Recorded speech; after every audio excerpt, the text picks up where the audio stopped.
menangani kesejahteraan di tempat kerja dapat meningkatkan produktivitas lebih dari 10%.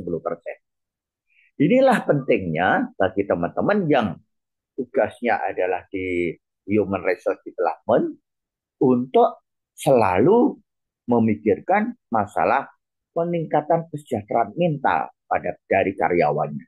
Ya, sekarang namanya sudah bukan HRD lagi sepertinya, Human Capital (HC) ya. Wah, itu berarti uh, seorang manusia sangat dihargai sebagai modal sebuah perusahaan. Oke, slide berikutnya. Slide berikutnya adalah dampak masalah kesehatan jiwa di tempat kerja. Dari dampak masalah kesehatan jiwa di tempat kerja, yang pertama adalah bolos kerja, absen. Pegawai dengan masalah kesehatan jiwa akan cenderung sering tidak masuk kerja. Coba untuk monitor pada teman-teman yang bertugas di HRD atau HC, memonitor karyawan-karyawannya yang sebulan itu hampir selalu tidak masuk kerja karena sakit. Ya, jangan-jangan ada masalah tentang kesehatan jiwanya. Kemudian kehadiran bekerja. Memang seorang karyawan tersebut hadir, tapi di dalam kehadirannya tadi tidak bisa bekerja dengan optimal. Ada gejala yang misalkan dia hanya diam, melongong, ya, tidak bisa fokus, ya. Sepertinya bekerja, laptopnya hidup, tapi tidak bergerak-gerak anggota tubuhnya. Ada juga yang terlalu banyak ngomong, sama samping kiri, samping kanan, atau terlalu pendiam. Hal yang berbeda dengan kondisi-kondisi sebelumnya. Hal-hal seperti itu yang harus kita waspadai. Jangan-jangan ada masalah kesehatan mentalnya. Juga sering terjadi masalah kecelakaan dan error. Ya. Masalah kesehatan jiwa juga yang terjadi pada karyawan juga menyebabkan terjadinya kecelakaan yang harusnya tidak perlu. Kecelakaan terjadi yang seperti ini karena tidak bisa fokus pada pekerjaan, pada aktivitasnya. Ya, yang disebabkan bisa karena pekerja tersebut mengalami stres, kecemasan, atau kurangnya konsentrasi. Hampir semua gangguan mental, baik ringan sampai tinggi, itu selalu ada gejala kurang konsentrasi. Kurang tidur saja, itu bisa kurang konsentrasi. Selanjutnya juga dampak masalah kesehatan jiwa tempat kerja bisa berpengaruh pada produktivitas. Pada saat pekerja berjuang menghadapi masalah kesehatan jiwa, hal tersebut dapat menurunkan produktivitasnya. Karena misalkan dia harus rutin berobat, kondisinya baik fisik maupun jiwanya turun, sehingga tidak mampu bekerja secara optimal. Nah, isu-isu tentang kesehatan jiwa ini dapat meningkatkan terjadi kecelakaan dan hilangnya produktivitas, sehingga penting sekali untuk membangun ketahanan mental di tempat kerja. Isu masalah kesehatan jiwa ini juga banyak terjadi di dunia kerja, dikarenakan kondisi pekerja tersebut yang stres atau faktor-faktor lain yang berkontribusi terhadap stres sehingga menimbulkan masalah kesehatan jiwa. Selanjutnya adalah ada beberapa faktor yang mempengaruhi kesehatan mental seseorang. Slide berikutnya, Pak Erjo. Yang saya soroti di sini ada 5 faktor yang mempengaruhi kesehatan mental pekerja. Mungkin kalau dilihat hitung banyak sekali, tapi menurut saya ada 5 faktor yang cukup penting. Yang pertama adalah keamanan finansial. Ya. Pekerja atau pegawai sering merasa khawatir terhadap keamanan pekerjaan mereka. Kadang-kadang di dalam situasi bisnis yang seperti ini, persaingan demikian tajam, target demikian tinggi, ya, sehingga masalah keamanan di dalam kita bekerja itu membuat seseorang merasa stres. Dan ini juga bisa bonus nggak didapat, mungkin bahkan ada beberapa masalah sehingga harus dipotong gaji, sehingga meningkatkan atau menurunkan kemampuan daya beli seseorang, sehingga mengalami burnout atau kelelahan fisik atau mental. Yang kedua adalah situasi kehidupan. Ada yang kadang-kadang terpaksa harus bekerja jarak jauh atau bekerja secara hibrid. Ini dapat menyebabkan perasaan kesepian. Ya. Mungkin kalau kita kerja di rumah secara Zoom terus, merasa sepi. Atau seseorang yang bekerja jauh dari keluarga. Seminggu atau bahkan 2 minggu atau sebulan sekali baru pulang. Sehingga merasa kesepian, merasa tidak punya lingkungan sosial, dan lain sebagainya. Sehingga sering merasa ada ketegangan-ketegangan di dalam kejiwaan. Yang ketiga, setting pekerjaan. Di dalam setting atau pengaturan pekerjaan yang buruk, dapat terjadi budaya kerja yang toksik. Ada beberapa yang saya soroti.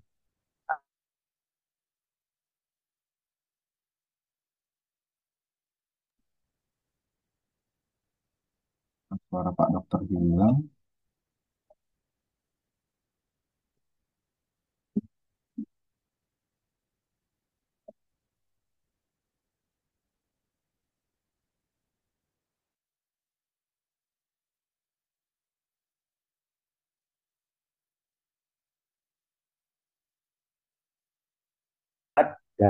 Ya, secara keseluruhan semakin terganggu. Terutama apabila yang menderita stres tersebut atasan di dalam satu lingkungan pekerjaan.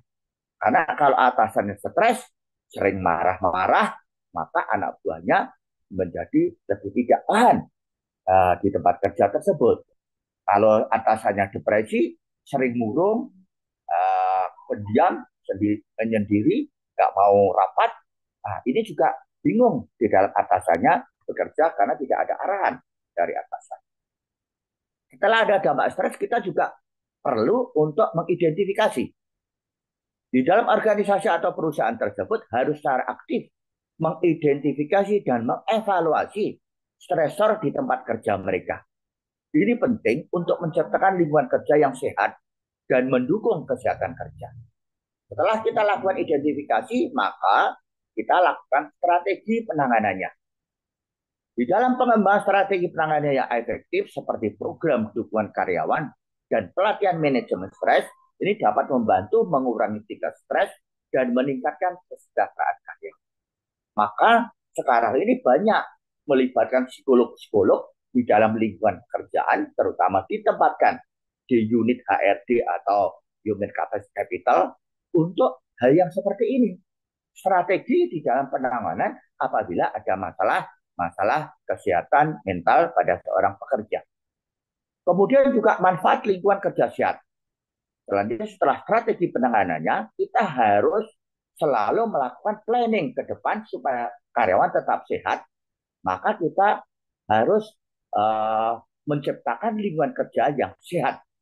Tidak hanya meningkatkan kesehatan mental karyawan, tetapi juga bagaimana meningkatkan produktivitas, kepuasan pekerja, dan retensi karyawan. Ya, hanya di sebuah pekerjaan, meskipun gajinya tinggi, tetapi karyawannya keluar masuk. Nah, ini ada sesuatu pasti. Kenapa kok retensi karyawan terganggu?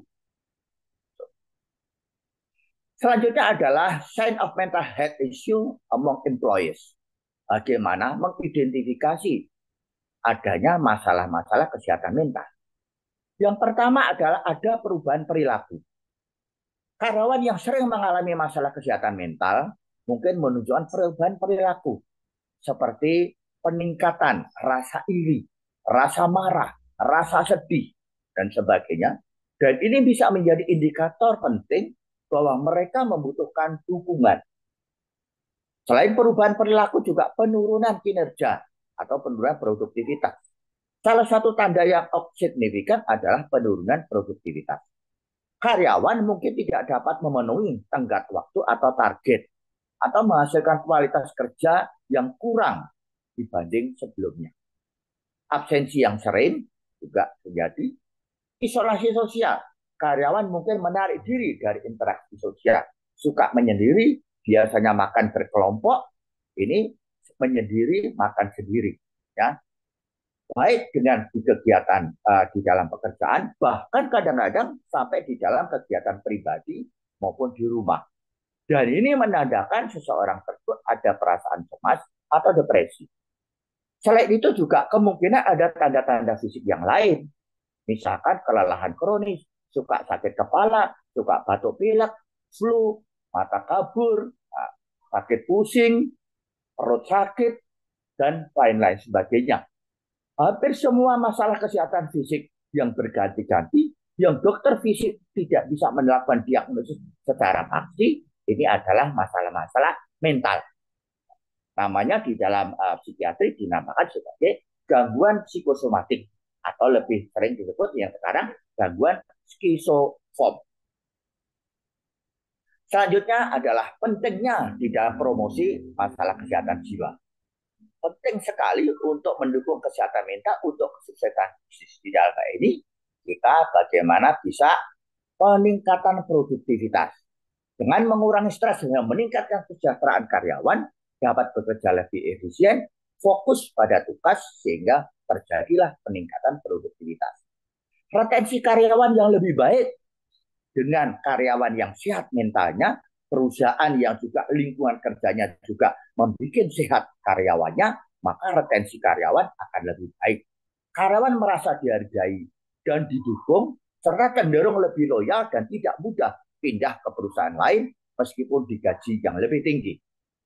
Pengurangan biaya kesehatan sudah pasti apabila karyawan-karyawan tersebut sehat, baik fisik maupun mentalnya, maka akan terjadi pengurangan biaya kesehatan karena jarang berobat ke rumah sakit atau ke tempat lain. Peningkatan moral karyawan juga ini mendukung kesehatan mental sebenarnya, meningkatkan moral karyawan. Lingkungan yang positif dan mendukung menciptakan rasa kebersamaan, kolaborasi di antara karyawan yang berkontribusi pada suasana kerja yang baik. Yang selanjutnya juga lingkungan kerja yang positif. Dengan mempromosikan kesehatan mental, perusahaan dapat menciptakan lingkungan kerja yang lebih positif. Hal ini dapat meningkatkan interaksi sosial, dukungan antar rekan kerja, menjadikan tempat kerja yang lebih menyenangkan. Ada pun strategi-strateginya, mungkin ada beberapa, misalkan pelatihan kesadaran mental, sosialisasi edukasi tentang kesehatan mental, dukungan psikologis dan konseling untuk menciptakan lingkungan yang nyaman bagi pekerja, program kesejahteraan, ya ini juga memperkenalkan masalah aktivitas fisik, meditasi, mungkin teknik relaksasi dan sebagainya. Bahkan ada yang melakukan family gathering dan semuanya itu adalah program-program kesejahteraan bagi karyawan. Selanjutnya adalah peran manajemen dan HR. Nah, jadi manajemen dan human resource ini harus berperan aktif dalam mengimplementasikan dan mendukung kebijakan kesehatan mental. Memastikan bahwa semua karyawan merasa didukung dan terlibat. Selanjutnya juga kebijakan kesehatan mental diberlakukan di rumah sakit tersebut. Di lingkungan karyawan tersebut. Ya. Ada beberapa case tadi, misalkan ada yang pelatihan mindfulness, bagaimana dia mengelola diri sendiri, mengelola stres, apabila misalkan dia marah, apabila dia sedih, merasa gak setuju dengan atasan, bagaimana dia bisa sedikit sesaat menarik diri dari kondisinya dan menyadari, menginsight diri supaya sadar terhadap dirinya, masalah-masalahnya, untung ruginya dan sebagainya, sehingga dia bisa kembali keluar dari stres sesaat tadi, ya. Karena kalau tidak keluar dari stres sesaat, dia bisa dia melampiaskan rasa marahnya dengan cara yang betul-betul meledak, maka itu akan merugikan si karyawan tersebut. Ada juga cuti kesehatan mental, ya, dampak positif program kesehatan mental, budaya perusahaan mendukung, inisiatif berkelanjutan dan evaluasi masalah kesehatan seorang karyawan. Barangkali itu saja Pak Budi, nanti bisa dibaca sendiri hal-hal yang terkait dengan masalah kesehatan mental ini. Barangkali kita bisa langsung tanya jawab saja sehingga bisa bisa lebih mendalam mengerti tentang bagaimana menciptakan strategi lingkungan yang positif untuk mendukung kesehatan mental seorang pekerja. Terima kasih, itu saja yang bisa saya sampaikan. Mungkin ada pertanyaan-pertanyaan, saya sangat menghargai kalau ada pertanyaan sehingga kita bisa dapat memperluas cakrawala pengetahuan untuk bisa sama-sama meningkatkan produktivitas karyawan di tempat kerja. Itu saja, terima kasih. Ya, ya. Mohon maaf Oke. kalau ada kurang-kurang. Silakan. Ya, thank you paparannya Pak Bambang. Jadi paparan ini untuk men-trigger nih ya diskusi kita Ya, selanjutnya men-trigger. nih ya. Kita harapkan lebih banyak diskusinya nih. Jadi Pak Bambang Ya, udah terangkan ya definisi dari kesehatan mental nih dari perspektif medis tuh ya, ya, psikolog, psikiater gitu ya. Kemudian ya, ada dampaknya tadi juga udah diceritakan tentang pentingnya juga dukungan ya kita sebagai leader, sebagai HR, sebagai owner juga ya di tempat kerja juga bagaimana mengurangi stigma nih yang juga nggak kalah ya, pentingnya ya karena mental health ya apalagi kejiwaan gitu ya itu kadang-kadang masih distigmakan awarenessnya masih kurang gitu ya. Kemudian strateginya tadi sudah dibahas sama Pak Bambang. Nah nanti kita mulai tanya jawab nih Pak. Udah ada yang mau raise hand siap, beberapa. Kita langsung open ya, mic aja karena kita kelas nih wah lumayan caranya 57 nih ya. Boleh ya. siapa yang mau open mic dulu? Mau Ganesh duluan? Silakan open mic biar ramai nih Sabtu pagi. Halo. Thank you. Oh, oke. Oh, Boleh Pak Ganes Nih, dulu. Ganesh dulu ya. oh Oke, maaf. Boleh, ya iya. Selamat. silakan langsung tanya pertanyaan. Pak Dan, Budi, apa kabar? Ini guru saya juga. Pak Budi. Pak, tadi thank you mau tanya ya. Jadi kalau saya kan di rumah sakit ya, kondisi hospital. Nah, kalau kecenderungan sekarang kita akan melihat sebetulnya perawat kan juga mulai stres juga ya karena banyak pasien dan segala macam dan target rumah sakit juga nggak mudah gitu ya. Jadi perawat yang merawat orang sakit, tapi juga kita worry karena ya, itu dia kesehatan mental tadi saya setuju gitu. Nah, tapi banyak kan kalau kita tanya kan kesehatan mental itu ke orang itu kan biasanya denial ya Pak. Mulai Betul, dari denial. Ya, ya denial ya kayak betul. ya siapa sih Pak yang kan Bapak tadi bilang eh, masih stigmanya jelek ya, konotasinya negatif, pikirannya gila kan gitu nggak mau ya Pak. Iya, Nah betul. ini kita ada nggak sih Pak toolsnya bisa mengidentify misalkan kayak something questionnaire atau apa yang saat ini ada gitu ya kita atau assessmentnya ada nggak sih Pak? mm, Jadi dia nggak merasa juga bahwa dia tuh lagi di test, nggak merasa lagi di assess. Jadi kayak assessment normal aja, tapi itu mungkin bisa identifying atau bukan identify atau mungkin menjadi alert gitu ya Pak Iya, buat kita untuk sebagai human capital atau kita akan going further lagi bukan human capital lagi kita akan bicara mengenai human experience Pak iya, gitu ya. iya. Oke Pak, mungkin itu dulu. Makasih. Langsung dijawab atau Iya, ada langsung lagi aja Pak Pak, Andrew? biar interaktif Langsung. Pak, Iya. langsung aja. Terima kasih Pak Ganesh Notowidigdo. Ya, jadi memang di masyarakat kita masih banyak stigma. Kalau di ini kan denial, itu masih banyak sekali. Sebagai atasan karyawan yang perhatian terhadap karyawannya, maka ada tiga hal yang harus kita ketahui bersama. Ciri-ciri orang dengan kesehatan mentalnya. Ada tiga hal itu adalah tiga P, Pak. P, perilaku, perasaan, dan pikiran. Ya. Pikiran, perasaan, dan perilaku. Harus tiga-tiganya ini terganggu. Paling tidak ada keluhan. Perasaan, suka sedih, suka marah, ya berubah-ubah. Nah, sedikit saja bikin marah. Uring-uringan, nggak tenteram, perasaan. Ya.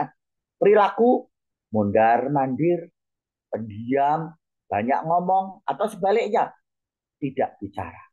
Dan ini dihubungkan dengan kondisi sehari-harinya. Biasanya nggak ngomong, ini kok banyak ngomong. Atau sebaliknya, ya, pikiran, perasaan, perilaku. Ya. Perilaku suka marah, ya, yang seperti itu. Suka marah, gelisah, ya. Bahkan ada juga yang kadang perilakunya jadi lebih banyak pendiam, menarik diri dari lingkungan sosial. Nah, H3P inilah untuk dimonitor bagi setiap karyawan sehingga di dalam kita melakukan assessment kepada karyawan, nggak kentara kalau kita, kamu perasaanmu gimana? Saya lihat perilaku itu bisa dilihat, ya, bisa dilihat. Ya, saya lihat perilakumu kok suka gelisah atau bahkan sering menyendiri seperti itu. Sebenarnya pikiranmu gimana? Apakah pikirannya suka loncat-loncat atau pikirannya suka terhenti blocking, ya, ngomong mendadak lupa. Hal-hal yang seperti ini yang kita untuk assess pertama kali. Selanjutnya orang dikatakan gangguan mental kalau yang 3P tadi sudah mengakibatkan hendaya, disabilitas atau gangguan di dalam melakukan pekerjaan, di dalam berproduksi. Ya, itu gangguan. Atau yang ketiga, 3P tadi menimbulkan masalah baik bagi diri sendiri maupun lingkungan. Karena dia gelisah terus, maka temannya sekantor yang belakangnya atau yang sampingnya merasa terganggu. Nah, ini. Jadi assess itu Pak Ganes. Selanjutnya setelah di assess itu barangkali kalau ada psikolog dilakukan assess yang lebih mendalam lagi untuk mengidentifikasi stresornya apa. Kalau tidak bisa diidentifikasi stresornya, barangkali juga langsung kadang-kadang si karyawan tersebut merahasiakan stresornya. Tidak mau ngomong sama sembarangan sama orang. Meskipun psikolog yang ada di perusahaan. Maka paling tidak bagaimana penanganan saat itu untuk tidak gelisah dan sebagainya, rujuk ke yang lebih ahli di bidangnya. Baik psikolog maupun psikiater. Itu terutama Pak Ganes yang harus kita lakukan. Ya, Terima Pak kasih Pak. Bob ya. Sama-sama Pak. Oke, Ya. kita lanjut nih yang raise hand berikutnya. Tapi Bu Ayu ya. Iya. Monggo Bu Ayu. Ayo. Oke. Iya, terima kasih Pak. Sebelumnya untuk materinya sangat bermanfaat Pak untuk kita, Pak Bambang. Terima Salam kasih. hormat saya untuk Dokter Bambang, Pak. Sebelumnya izinkan saya bertanya, Dokter. Ya, Terkait dengan kita kan kalau misalkan di dunia kerja itu sebenarnya tidak either kita berperan sebagai HR pun tidak semua karyawan kita bisa bisa pegang satu persatu gitu ya kan. iya, betul. Dan tidak semua tim kita juga bisa trust untuk bisa percaya sama kita sebagai tim HR-nya untuk mereka cerita gitu. Karena mereka khawatir kalau misalkan nanti kita cerita ketahuan dibilangin sama atasannya sama aja nanti saya lagi Iya, yang kena gitu. betul. Jadi let's say kita Pak ketemu kasus ya Pak ya di sebuah Hmm, perusahaan di mana kita punya employee mungkin di dalam satu gedung itu sekitaran hanya 40-an orang saja. hmm, Dinamika psikologisnya itu sangat-sangat luar biasa, Pak, gitu. Em, hmm. Meskipun dari sisi pekerjaan sebenarnya loading dan job desk dan lain-lain itu masih bisa terkontrol dan masih bisa dikerjakan gitu ya kan. Dari sisi apa load dan unloading pekerjaan oke lah gitu. Cuma memang Hmm. terkait dengan leadership style dan lain-lain itu pasti sangat berpengaruh terhadap Betul. kondisi Ya, mental dari karyawan kita.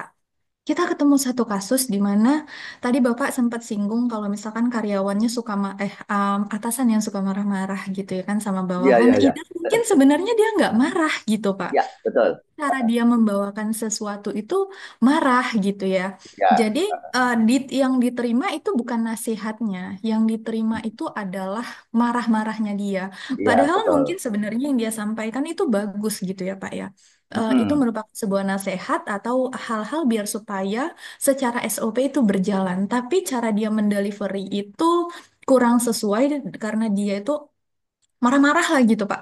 Asal Iya, menyampaikan betul. sesuatu marah-marah. Either itu sebenarnya hal yang biasa. It's been like sometimes kita cuma kasih kartu aja gitu kan. Terus after that dia kasih info ke timnya dengan cara marah-marah. Padahal sebenarnya itu nggak perlu penekanan suara yang begitunya gitu. Nah, dari kita yang sudah kita coba lakukan adalah kita sudah coba one on one dengan yang bersangkutan dari sisi leadershipnya. kita coba infokan kalau tidak loh semua orang itu menerima caramu gitu, cara dia Betul. menyampaikan. Kita coba kasih info kalau misalkan either mungkin yang dimaksud dia adalah benar, tapi kalau penyampaiannya salah juga susah untuk diterima karena yang diterima sama teman-teman itu adalah marah-marahnya.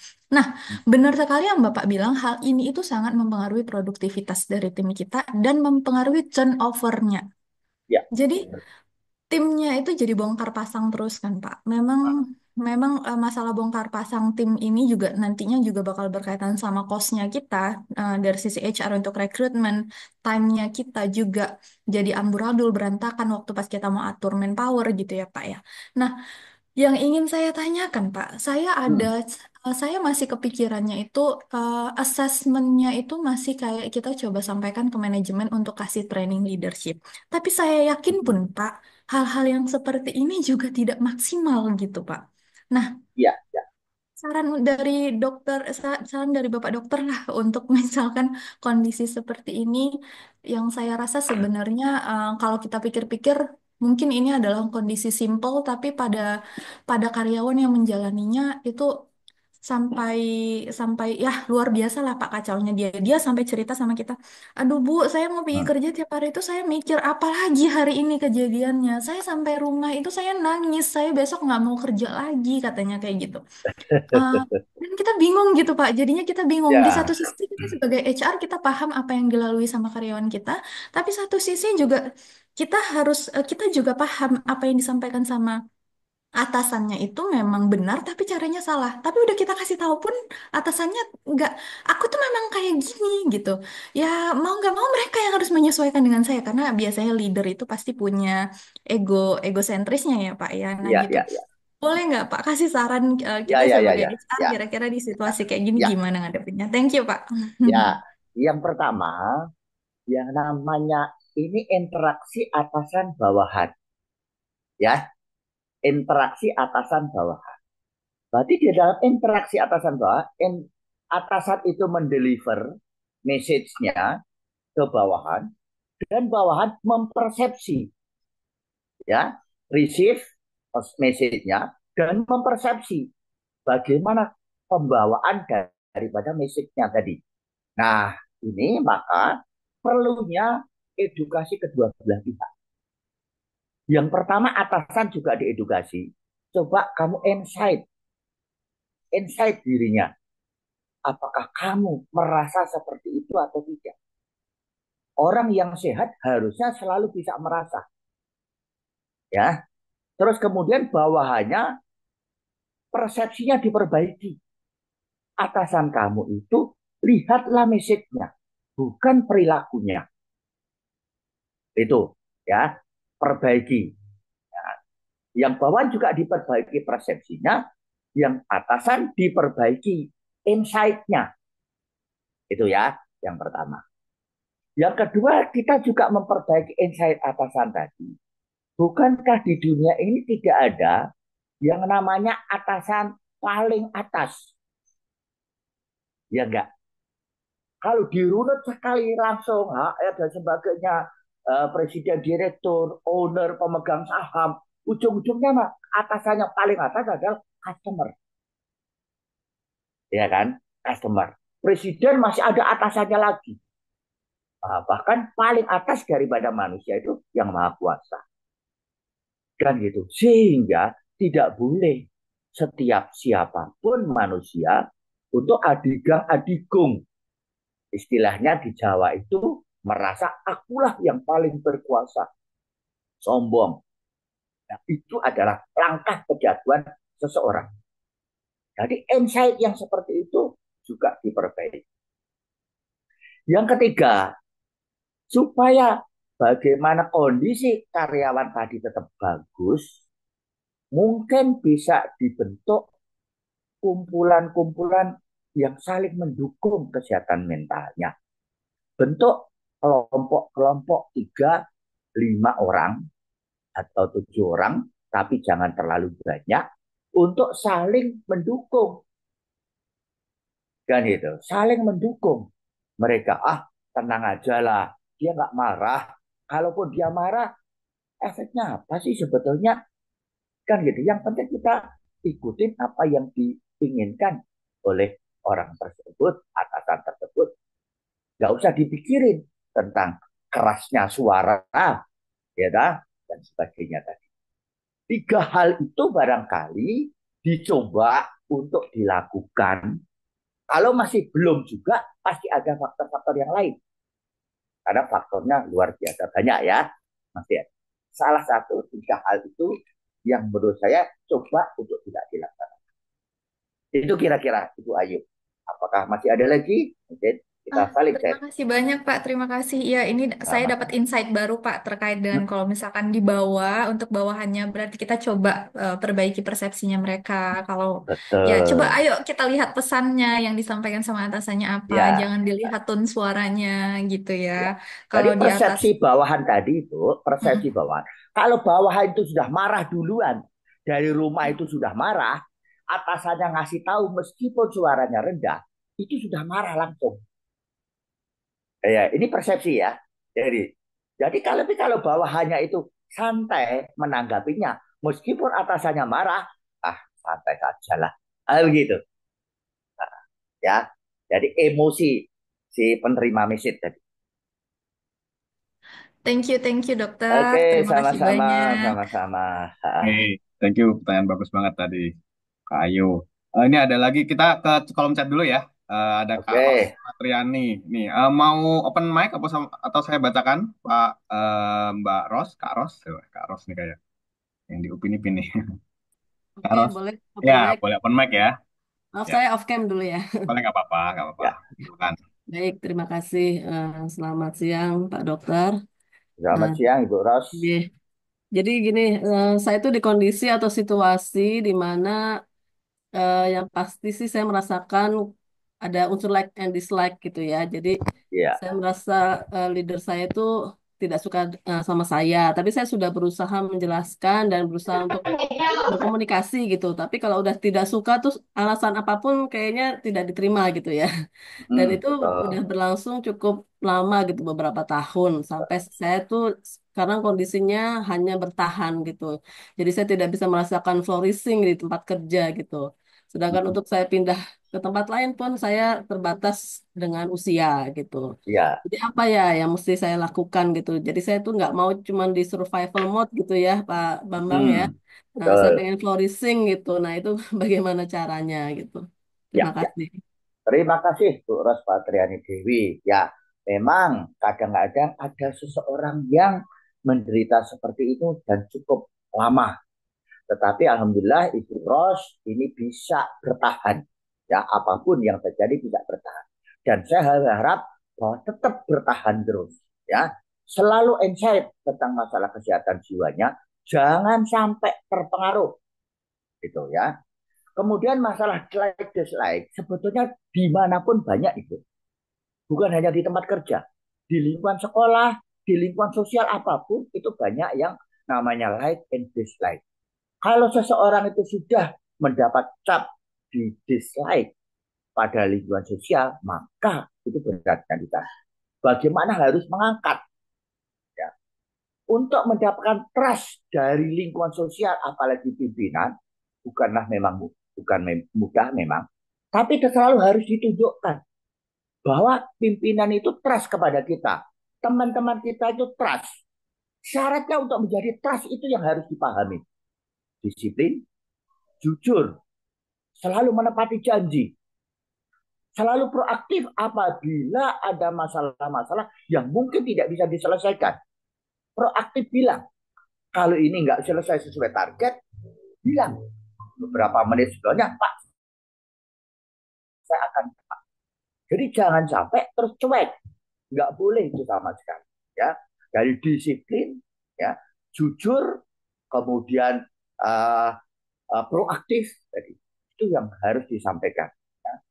Di situ, apabila beberapa hal tadi sebagai seorang individu tadi untuk membuat kita di trust, bisa membuat trust lingkungan, bisa membuat trust atasan, maka lama-lama dari dislike tadi akan menjadi like. Kenapa kok dia itu menjadi dislike? Karena kita tidak menimbulkan stres. tidak bisa membuat trust pimpinan kita atau lingkungan kita. Itulah bikin kita di dislike. Ada beberapa pengecualian yang di dislike apabila penampilannya menimbulkan seperti orang bullying yang seperti itu. Itu ada beberapa pengecualian, ya. Lugu, orang yang lugu, terlalu jujur, wajahnya culun dan sebagainya, itu beda, ya. Tetapi ini dalam kondisi normal, bikinkah trust kepada sosial lingkungan kepada atasan?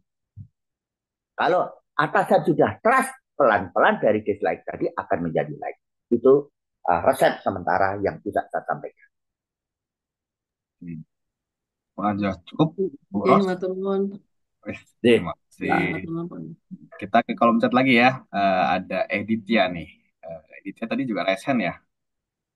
Mau dibacakan atau open mic? Open mic aja ya. Bisa? Editya.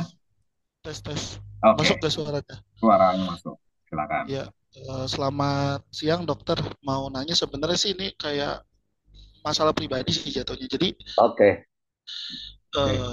Gini dok, sebenarnya kan kalau kita kerja kan ya oke lah, ada pressure, ada lingkungan, ada lain-lain. Nah, cuman kan karena saya kan sistem kerjanya based on roster ya, jadi kayak Ya. beberapa bulan baru balik. Nah, kalau di posisi begini dok, kalau kita lagi kerja terus tiba-tiba blank gitu, atau tiba-tiba kayak kita ngerasa hampa atau kosong, nah itu apakah posisinya saat itu kita sedang terkena masalah mental atau gimana ya dok? Mohon jawabannya. Ya. Ya, memang kadang-kadang ada kondisi sesaat-sesaat kosong atau blank, kebingungan sesaat. Itu sebetulnya hal yang normal akibat dari beban kerja yang cukup tinggi. Juga beban dari stresor mungkin di luar dari pekerjaan yang cukup tinggi juga. Sehingga mengganggu konsentrasi di dalam kita berpikir. Kelelahan, ya, kita kelelah. Orang itu kalau sudah fisik saja suruh lari, sudah terlalu lelah, maka dia mogok. Sama dengan kuda itu. Kalau kita pecut terus, kita cambuk terus, maka ada saatnya dia mogok. Kalau mogok dicambuk lagi, itu sudah tidak mungkin jalan. Mati dia. Maka kalau terjadi kebingungan, kosong, jangan-jangan coba lakukan introspeksi diri.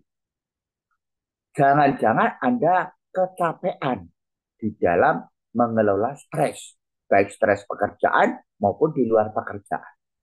Kalau itu terjadi, maka sesaat Anda lakukan istirahat. Bisa dengan apa itu namanya, meditasi, bisa juga kalau muslim itu misalkan dengan zikir, atau bisa dengan yoga, atau sesaat dengan apa itu sugesti diri, apa itu pernafasan yang inilah, pokoknya bisa sesaat itu untuk bisa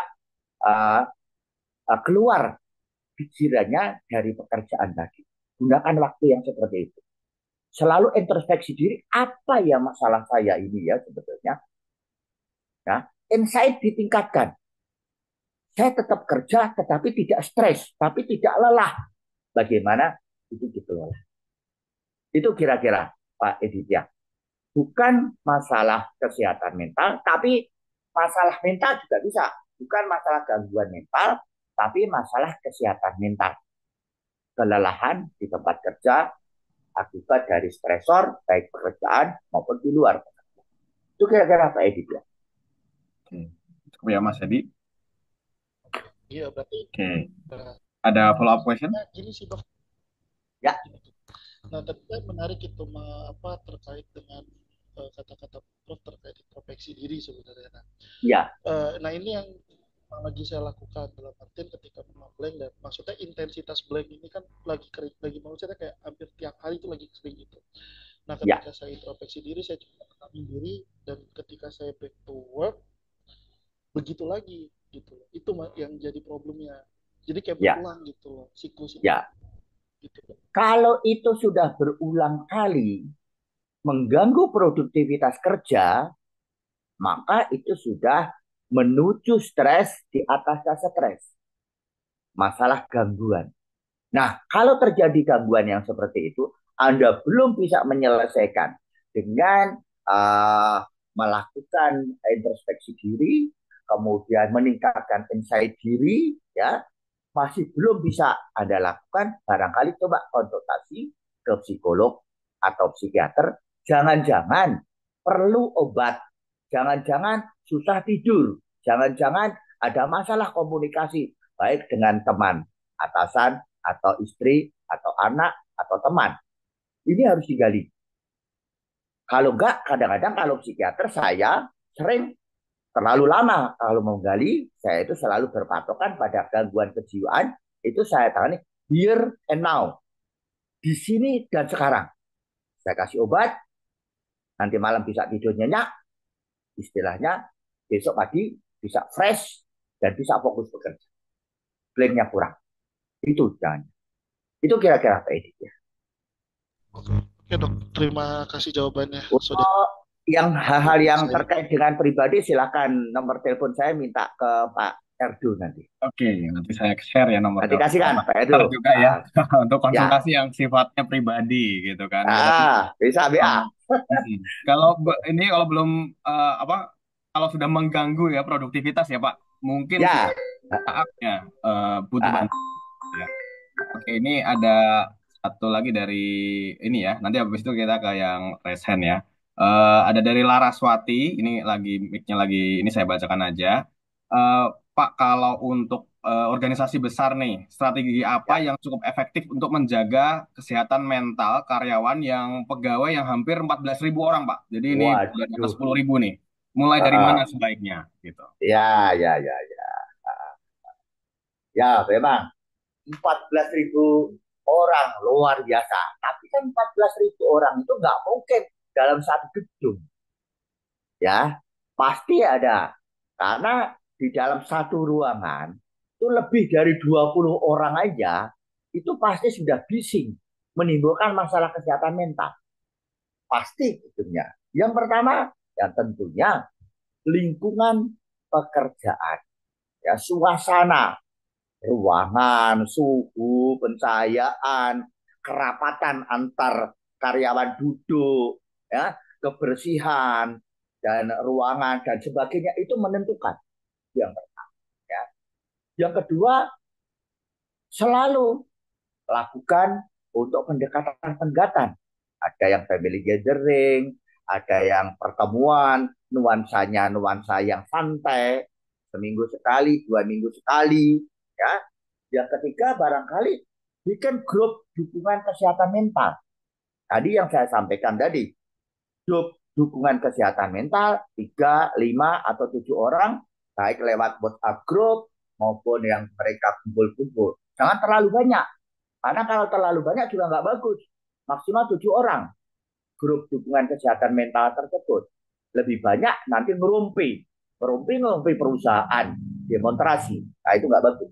7 orang itu maksimal, ya, yang seperti itu. Jadi yang pertama lingkungan suasana pekerjaan, yang ketiga selanjutnya juga grup dukungan sosial.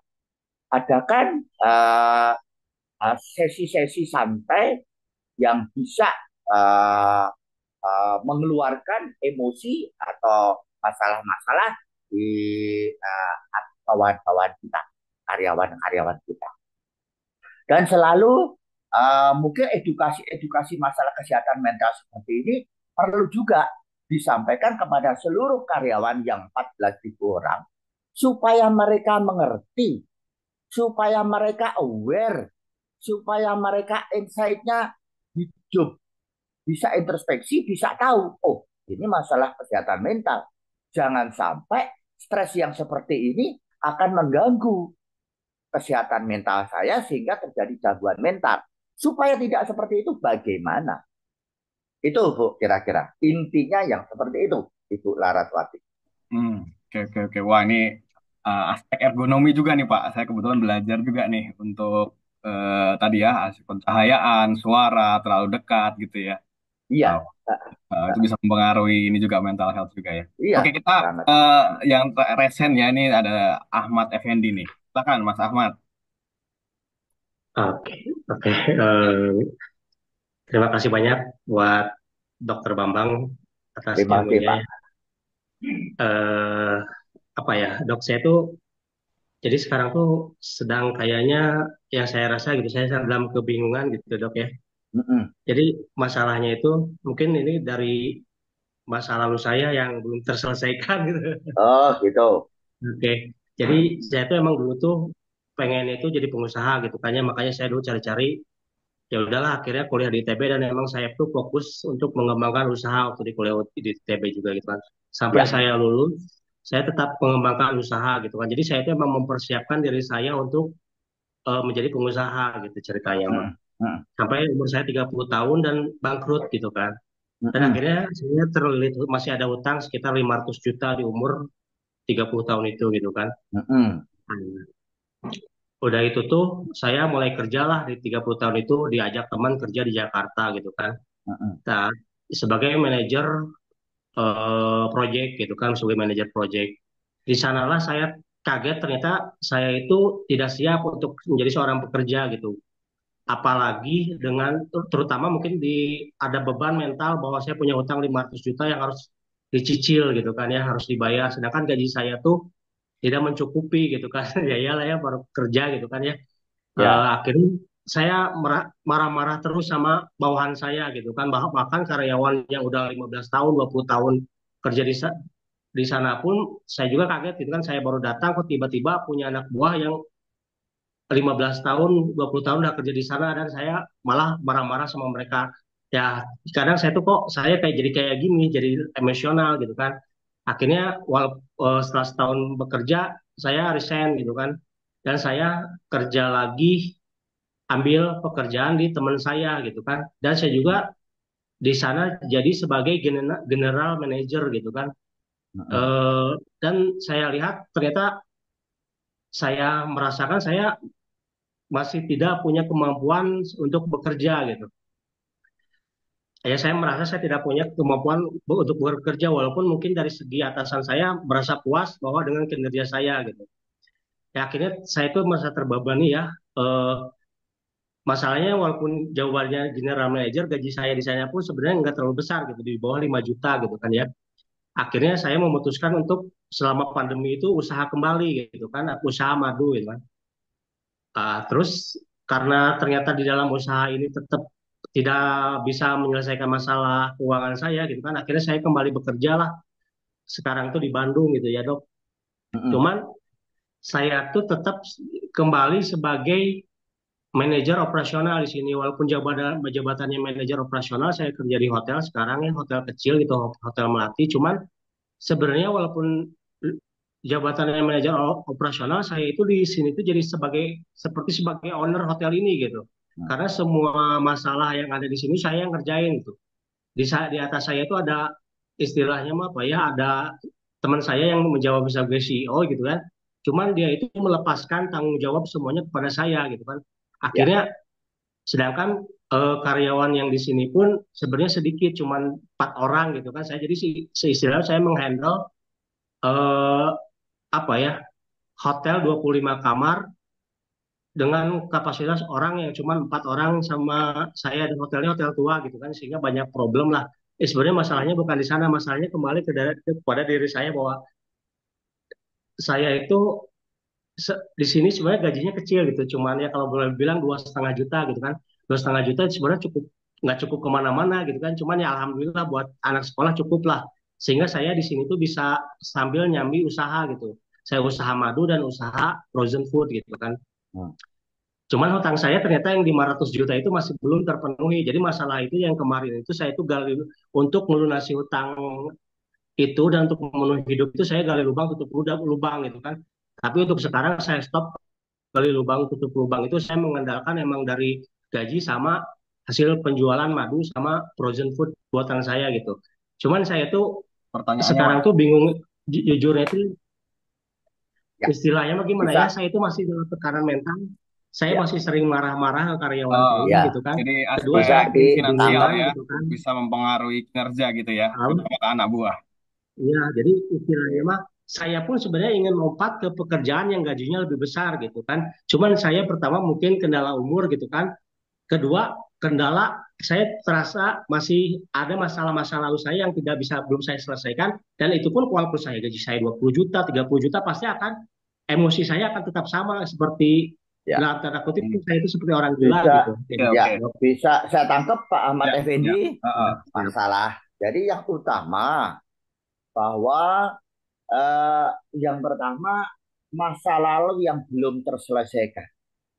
Banyak orang yang bilang ada masa lalu yang belum terselesaikan.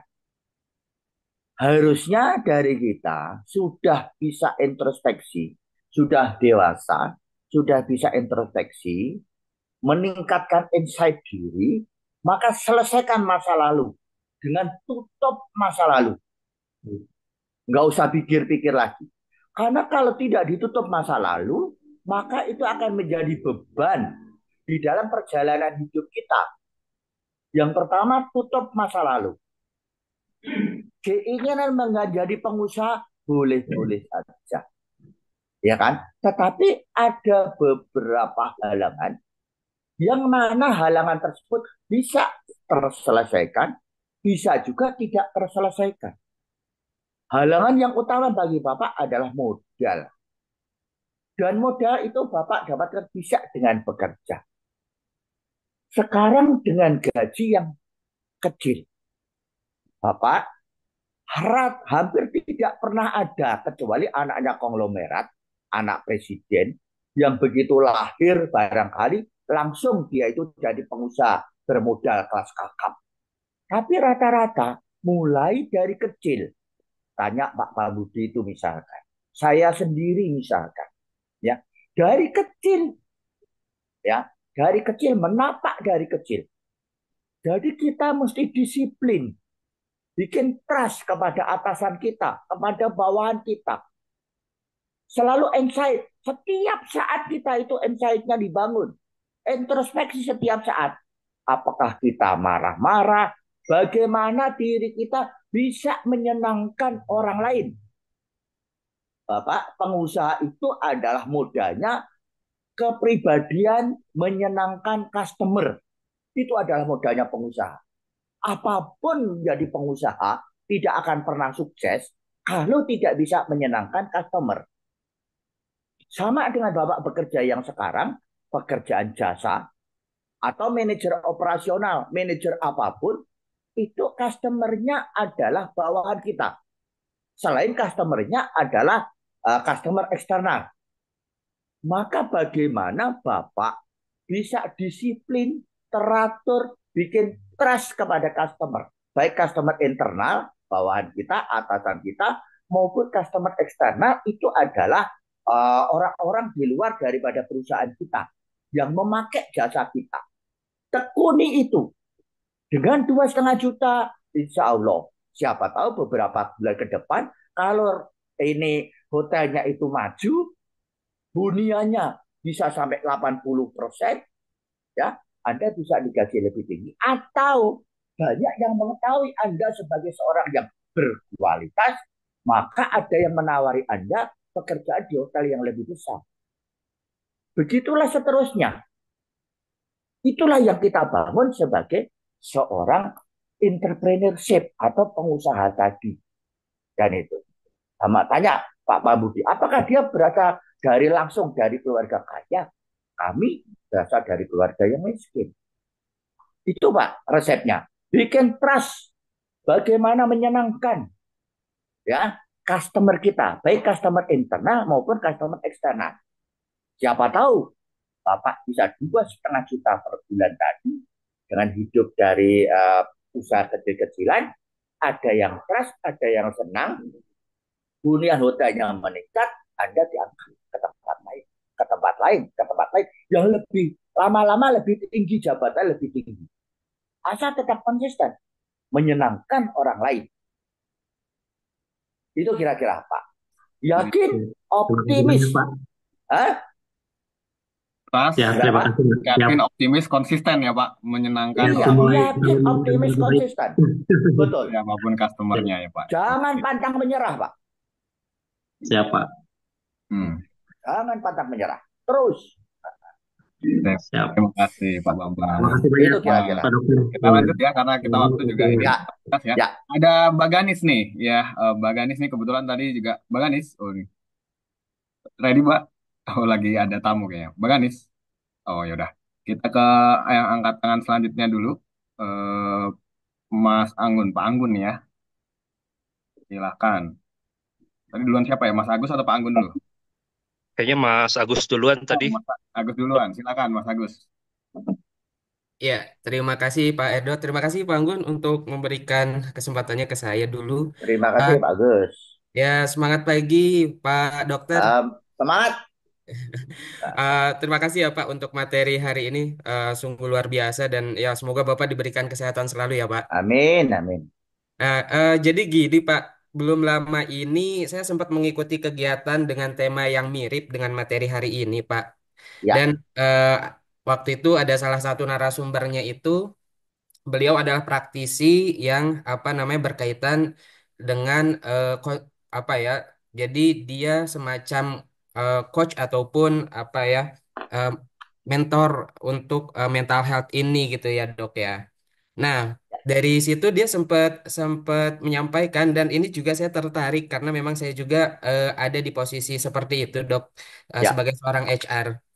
Jadi terkadang gitu ya, kita yang menerima banyak curhatan atau menangani karyawan yang mengalami indikasi mental health, justru ini malah rawan stres nih, Dok. hmm, Nah, atau mungkin ada pengalaman dari dokter sendiri gitu ya, Dok. Nah, ya, pertanyaannya, bagaimana saran dari dokter nih untuk kita yang memiliki peranan dalam menjaga kesehatan mental orang lain, tapi jangan sampai terkena gangguan mental health juga gitu, Dok. ya, ya, Terima ya. kasih, dokter. Oke, terima kasih, Pak Gus. Ya, sama saya setiap hari menerima curhatan. Kalau rata-rata pasien saya itu 30 pasien sehari, maka curhatan 30 pasien yang berbeda-beda. Ya, itu.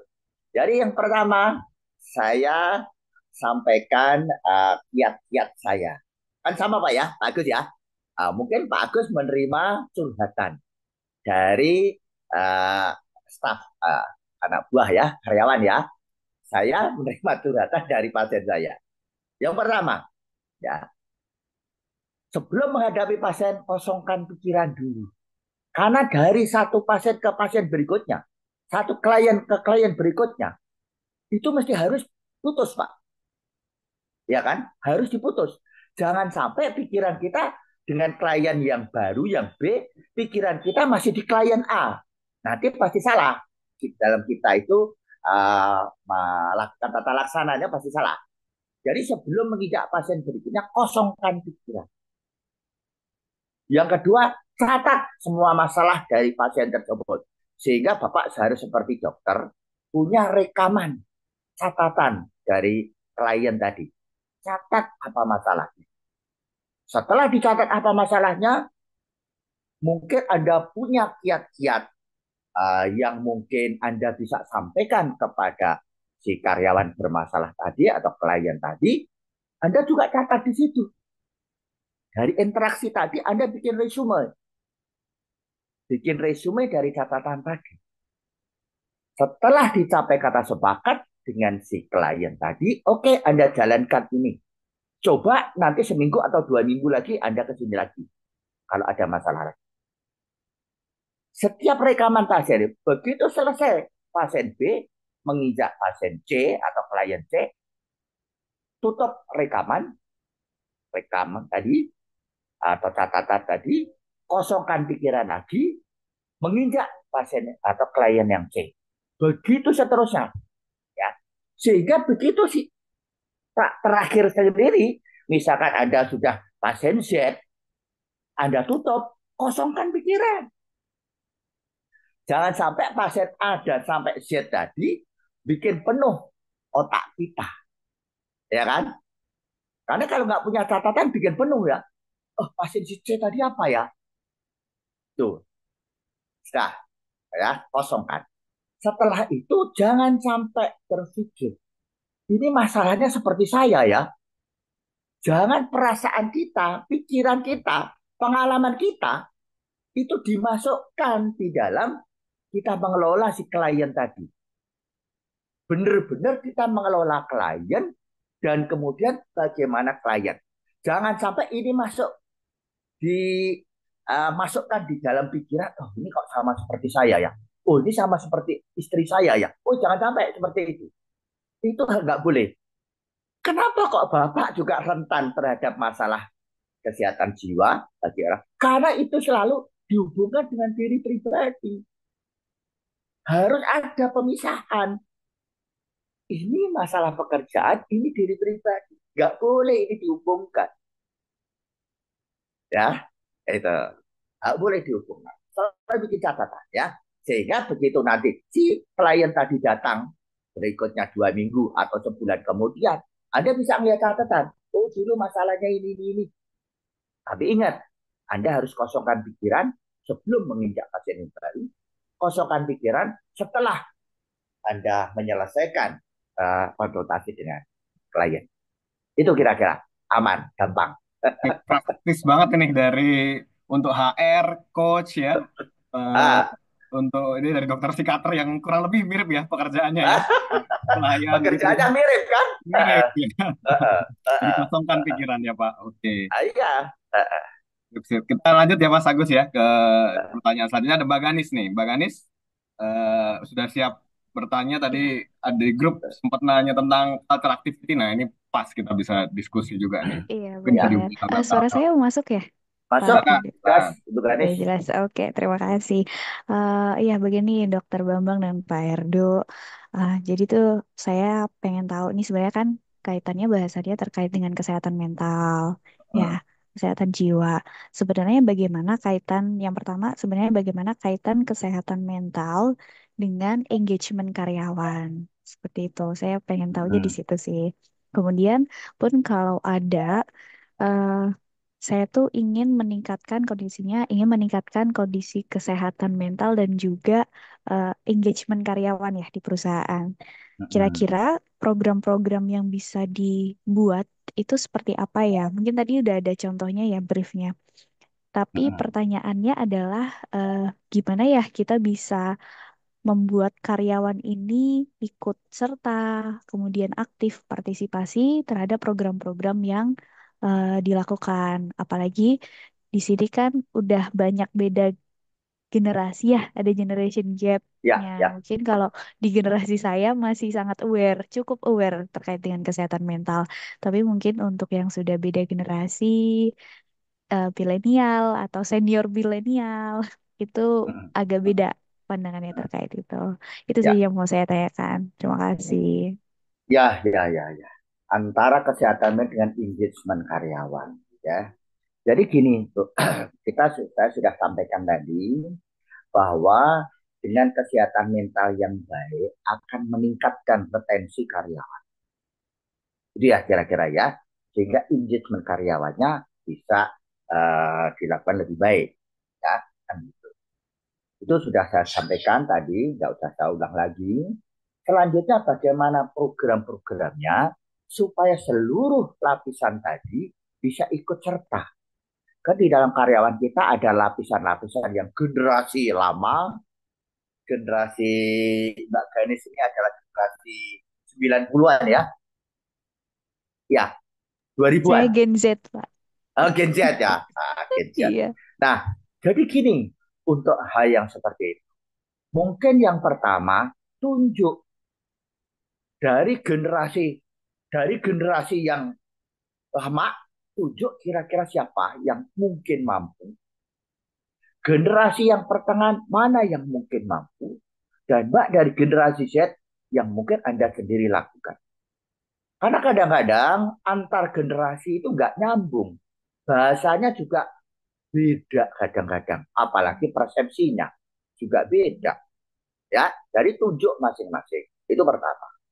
Yang kedua, setelah ditunjuk masing-masing, tadi bikin eh, latihan-latihan koordinasi, latihan-latihan melatih otak, latihan-latihan bekerja bersama-sama, ya, yang seperti itu.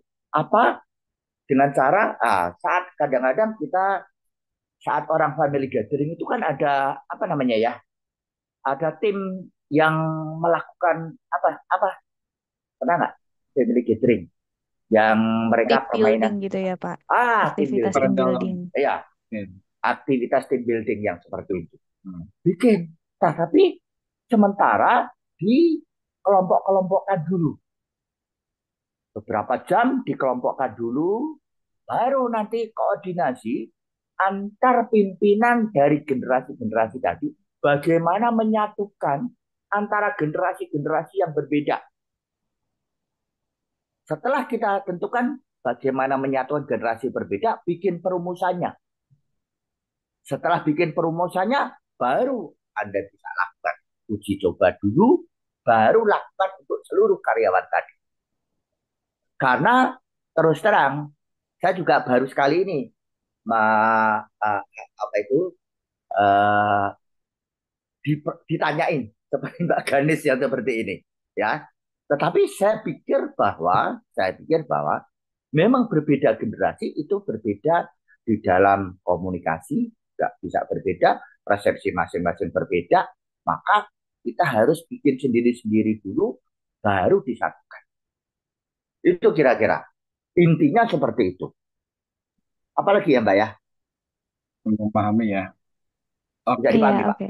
Cukup Mm-mm. dipahami, Pak. Terima kasih. Mungkin tadi yang kalau terkait untuk biar karyawannya mau nih untuk join, karena kan mungkin kebanyakan dari karyawan itu pasti mikir, lebih baik saya nyelesain kerjaan daripada ikut aktivitas-aktivitas seperti itu. Itu gimana ya, Pak? Ya, bahwa di edukasi kepada karyawan juga bahwa aktivitas-aktivitas yang ada itu ternyata dipandang oleh atasan masih belum meningkatkan produktivitas. Perlunya koordinasi, perlunya latihan memori, perlunya latihan untuk penggunaan otak yang lebih efektif, efisien. Ya, perlu yang seperti itu. Nah, untuk latihan-latihan seperti itu, maka ikut di dalam hal yang seperti team building tadi. Sekarang di mana-mana ada team building tadi. Bikin yang seperti edukasi dulu pertama. Kan itu, edukasi. Cari pionirnya. Cari pionirnya untuk team building masing-masing generasi. Nah, setelah ada pionirnya, bagaimana pionir mempengaruhi. Jadi kalau misalkan ada tadi misalnya 14.000 karyawan, nggak mungkin langsung 14.000 karyawan. Cari tim yang pionirnya. Berapa? Misalkan ada 10 misalkan yang pertama pionir 10. Dari 10 orang masing-masing 10 orang ini masing-masing membawa 5 orang lagi. Jadi 50. Dari masing-masing 5 orang itu membawa 5 orang lagi. Kalau dirasa berat membawa 5 orang, 2 orang aja. Nanti kelipatan-kelipatan seperti itu akan menggulir ke seluruh perusahaan untuk bisa semuanya menjadi pionir, semuanya menjadi champion. Itu kira-kira. Pak, Oke. Pak Bambang mohon izin, udah masih ada waktu kah Pak Bambang untuk Masih. Oke. Ini satu lagi yang tresan ya Pak dari Pak Anggun Riza nih. Silakan Pak Anggun. Nanti coba kita kalau masih ada waktu kita jawabin pertanyaan yang di chat ya. Oke. Ya, makasih banyak Mas Erdo, Pak Bambang. Ya. Ini tadi dari tanya jawab banyak sekali hal yang menginspirasi nih Pak Bambang. Nah, ini mungkin tanya nih. Jadi saya kebetulan kerja di perusahaan pertambangan, tapi saya di bagian logistik nih. Dan kemudian selain logistik, saya punya pekerjaan job desk saya terkait safety ya, sebagai safety officer yang untuk running keselamatan kerja di satu divisi. Dan kemudian masuk di pandemi kemarin, saya mulai nih diperbantukan jadi HR di divisi sampai akhirnya sekarang ya diperpanen sih gitu. Nah, jadi Hmm. di divisi itu saya termasuk yang sering diajak ngobrol sama teman-teman, ada permasalahan apa, solusinya bagaimana, termasuk menjembatani antara karyawan sama pimpinan lah, kira-kira begitu, Pak. Ya. Nah, yang menjadi masalah saya, jadi kebetulan saya punya tim yang terdiri dari sekitar 3 orang ya. Eh, di bawah saya, kemudian ada rekan kerja yang apa namanya ya sama-sama kelasnya supervisor gitu. Jadi Ya. dari yang tiga tiga orang bawahan saya ini, ya ada 1 orang lah yang eh, apa namanya ya masa kerja 1,5 tahun. Ya memang apa namanya pekerjaan saya yang safety sama hire services ya di divisi itu kita padat sekali ininya, bahkan ya Sabtu Minggu kita juga ada pekerjaan, load kerjanya tinggi lah, sedangkan dari segi orangnya kurang kayak gitu. Nah, Dari kemudian segi ada apa yang kurang? Dari segi apa yang kurang? dari segi manpowernya, Pak. Oh, mental. Manpower, Pak. Apa? Apa namanya jumlah orangnya, Pak. Ya, jumlah orangnya. Oh, Tenaga kerja. manpower. Ya, Ya, manpowernya kurang, Pak. Nah, terus jadi ada satu karyawan yang sekarang ini sudah 1,5 tahun masa kerja. Nah, jadi ketika ketika apa namanya, ketika ya dengan padatnya pekerjaan ya, jadi saya biasanya sudah bikin plot ya. Jadi tiap-tiap karyawan itu nanti plot kerjanya kemana, butuh training apa, terus kemudian nanti rolling kemana misalnya, terus nanti posisi kerjanya akan support yang mana kayak gitu. Nah, dari awal ketika interview, kemudian masuk saya udah tahu backgroundnya seperti apa, dia punya kompetensi, kemudian sampai apa 8 bulan pertama lah saya kasih training, saya ajarin, terus apa namanya saya kasih rolling juga. Nah, cuman tiba-tiba di tengah jalan tiba-tiba dia menolak, Pak. Maksudnya menolak arahan kayak gitu. Terus apa namanya kan kita kan di kantor kan kayak ada satu kubikel gitu ya, bahkan dia Ya. sampai pindah, dia nggak mau duduk dekat-dekat saya kayak gitu. Ya. Terus apa namanya? Oh, saya bingung nih kenapa nih gitu. Padahal kan kita kerjaan banyak nih. Kalau kita duduk ya sebelahan kan koordinasi gampang. Dia ya kayak ke ujung lah kayak gitu. Nah, terus akhirnya berjalannya waktu ya dia mulai saya kasih arahan apa, dia menolak lah. Terutama misalnya kan job desk keselamatan kerja banyak kita bawa ke lapangan, Pak. Nah, dia nggak mau melakukan itu gitu. Nah, akhirnya saya coba cek-cek gimana. Akhirnya saya koordinasi juga sih sama apa namanya supervisor saya. Supervisor bilang kayaknya dia tuh apa sudah kena mental lah sama kamu, dia bilang gitu. Mungkin kamu terlalu serius, apa, terlalu apa namanya ya terlalu serius lah Pak. Atau Ya, ya. apa, achiever misalnya gitu ya, kebanyakan target apa. Terus dia bilang dia kayaknya kena mental tuh kayak gitu.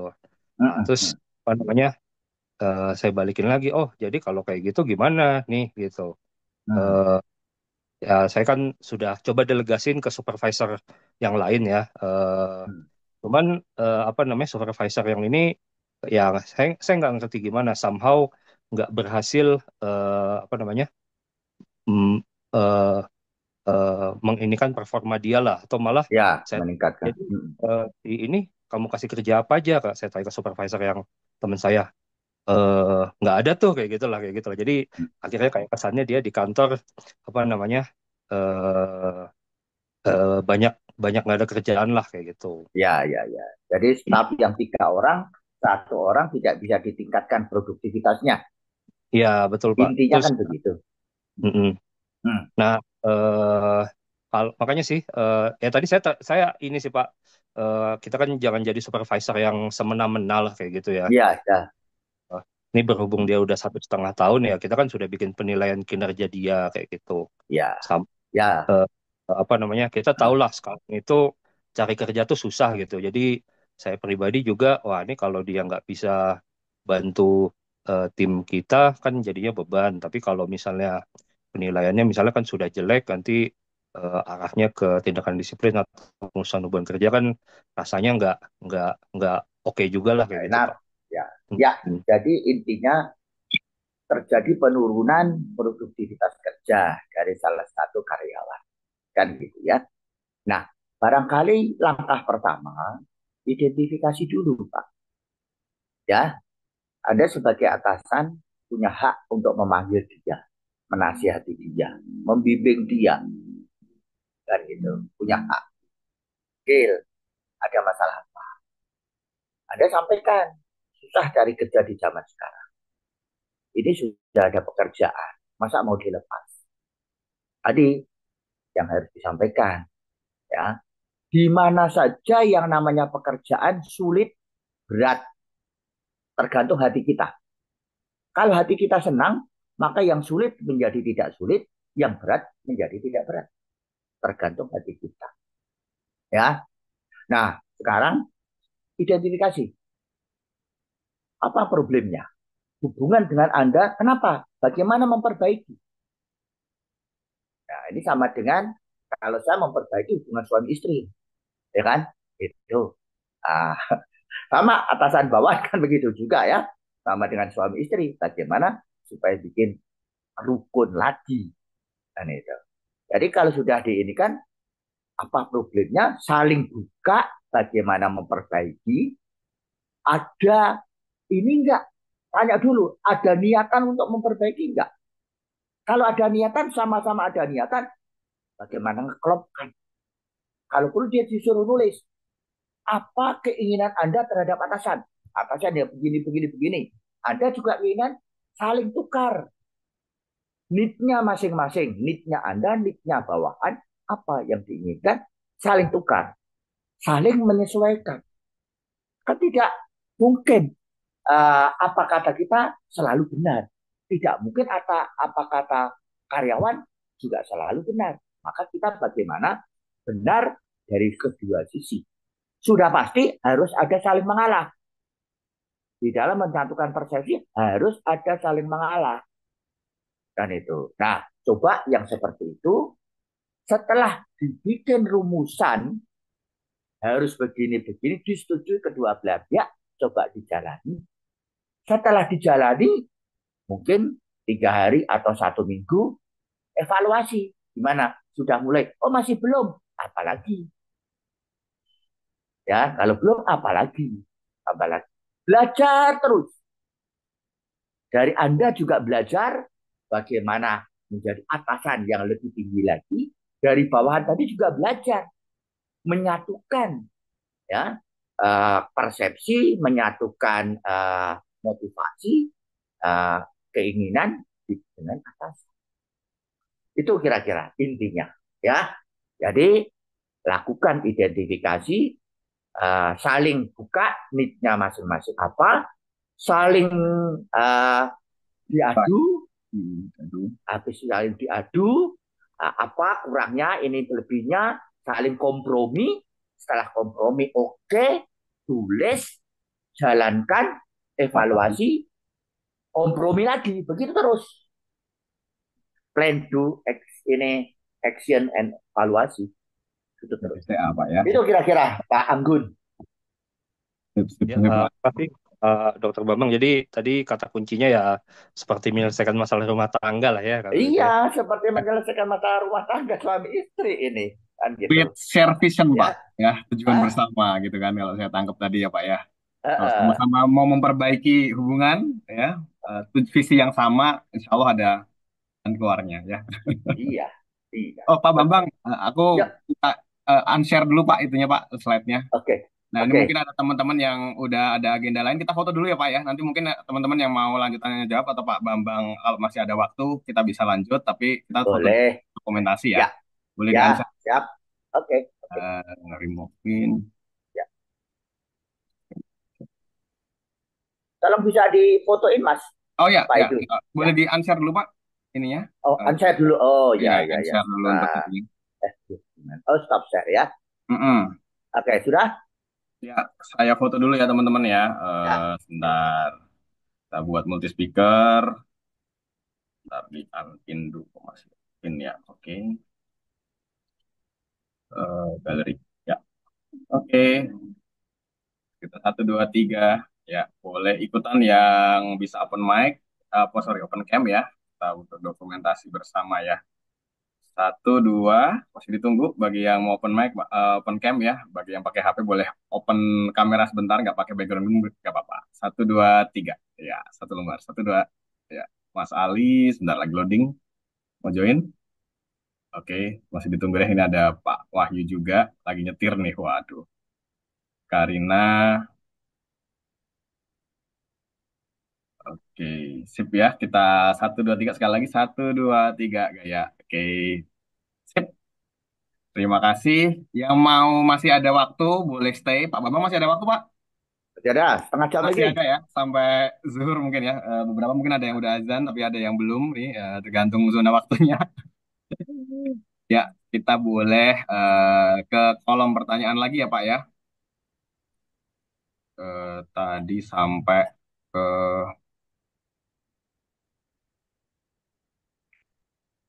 sampai mana ya? Boleh open mic nih yang gilirannya di kolom chat. Debbie ya? Sorry. Kayaknya Pak Karno, Pak pertanyaannya Karno. Pak Karno, ya, Pak.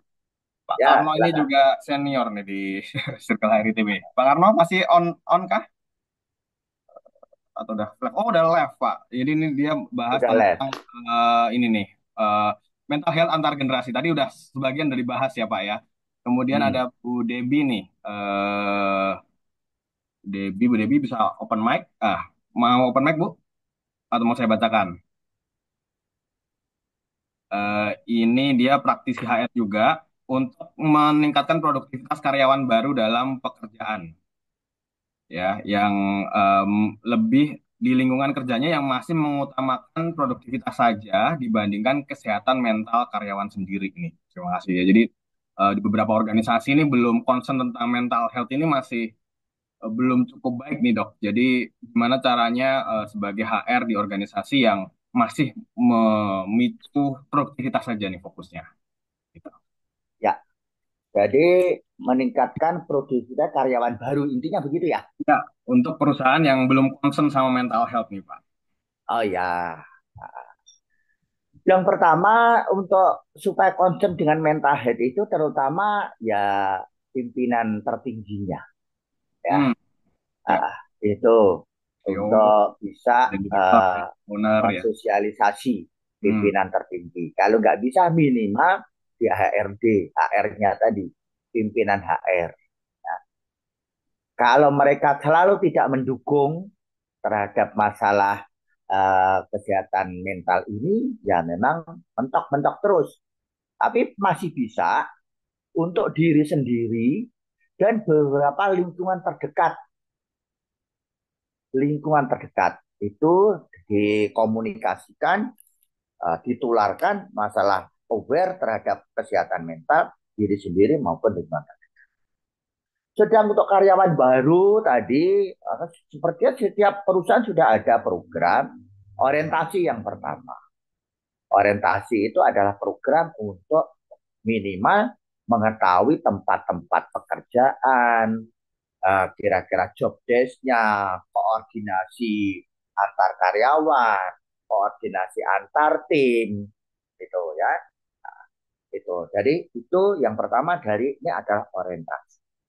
Yang kedua setelah orientasi, tolong supaya terpantau terus-menerus, tetapi Anda tidak bisa memantau, tugaskan ada yang lebih senior, karyawan yang lebih senior, yang pekerjaannya dekat, yang tempat duduknya kerjanya itu dekat dengan karyawan yang masih junior tadi untuk selalu membimbing, mengawasi, ya, membimbing bukan memarahi, membimbing, mengawasi. Ini masih anak-anak ya, dan melaporkan kepada Anda apabila ada masalah-masalah terkait kerjaannya, terkait dengan kelelahannya, masalah kesehatannya, semuanya Anda bisa laporkan ke Anda. Dan junior-junior lagi tadi lebih bagus juga digabungkan, dipimpin oleh satu dua orang senior untuk bikin kelompok, sehingga kalau ada problem diselesaikan di kelompok tersebut. Itu kira-kira ya intinya begitu. Ya Pak. Ya. Mungkin satu pertanyaan lagi ya Pak Bambang kali ya. Ya, Ini yang kebetulan kalau aku lihat yang masih ada di sini nih Pak Miftah nih, Miftahul Janah. Mau open mic, Miftah?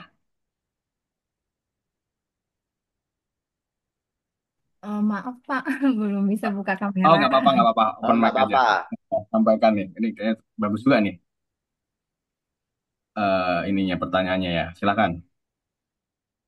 Oh iya, saya sudah menuliskan tadi. Hmm. Terima kasih sebelumnya sudah memberikan kesempatan. Izin dokter, saya mau bertanya tentang pimpinan tertinggi kedua. Ya, beliau ini seorang profesor Hmm. yang terkenal apa ya kalau bahasanya itu killer ya, dan Ya, sangat sangat suka, sangat memang sudah populer lah. Terkesan suka membuat mengkreat apa konflik. hmm. Jadi dalihnya itu adalah untuk mempush KPI ya, KPI bawahan. Hmm. Nah, tapi memang ya kadang-kadang ada yang berhasil gitu kan.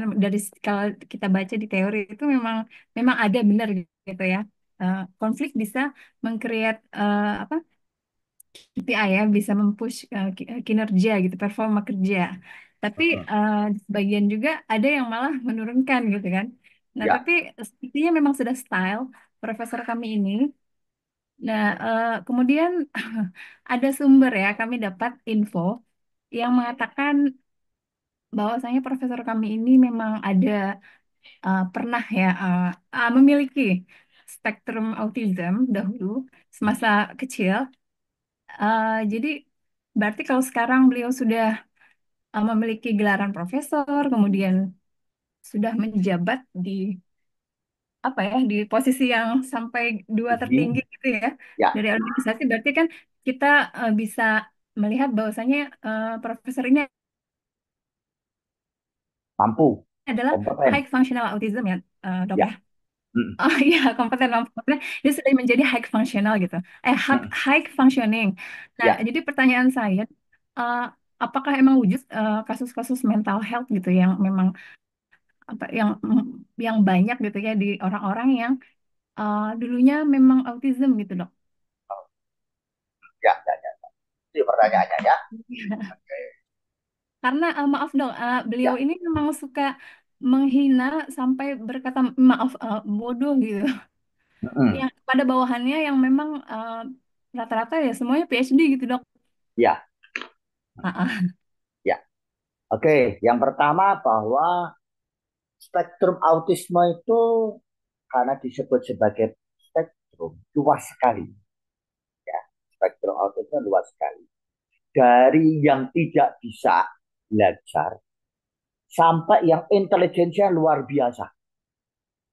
Ya, tetapi paling tidak di dalam spektrum autisme itu memang interaksi sosial itu yang lebih banyak terganggu. Tapi kalau intelektual, quotient IQ terutama, itu ada yang memang kurang bagus, tapi ada yang luar biasa bagus. Hanya interaksi sosial yang sering bermasalah. Nah, mungkin profesor itu, ya kita ngerasain orang. Mungkin profesor itu mungkin hanya masa interaksi sosial yang kurang begitu bagus. Tapi profesor kan yang dibutuhkan lebih banyak intelektualitas. Itu yang dibutuhkan. Ya. Nah, sekarang karyawannya bermasalah. Kalau kita tidak bisa ya koreksi atasan kita, maka kita yang kita koreksi siapa? Diri kita sendiri. Kita masih membutuhkan toh, masih membutuhkan pekerjaan, masih membutuhkan kita berada di perusahaan itu. Tetapi kita tidak bisa mengkoreksi atasan kita. Maka kita koreksi diri kita dengan cara ikhlas dan itu.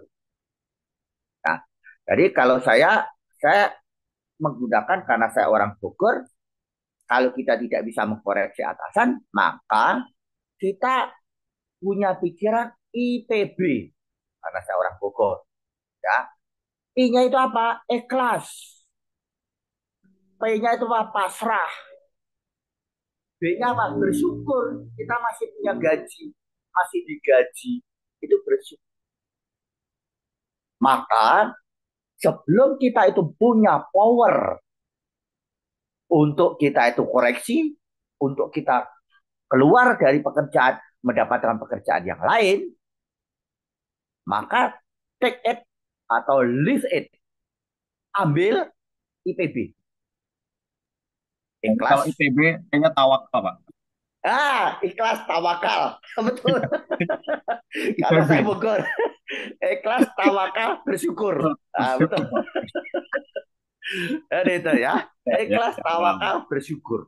Bahwa ya kita masih digaji. Maka ditahan.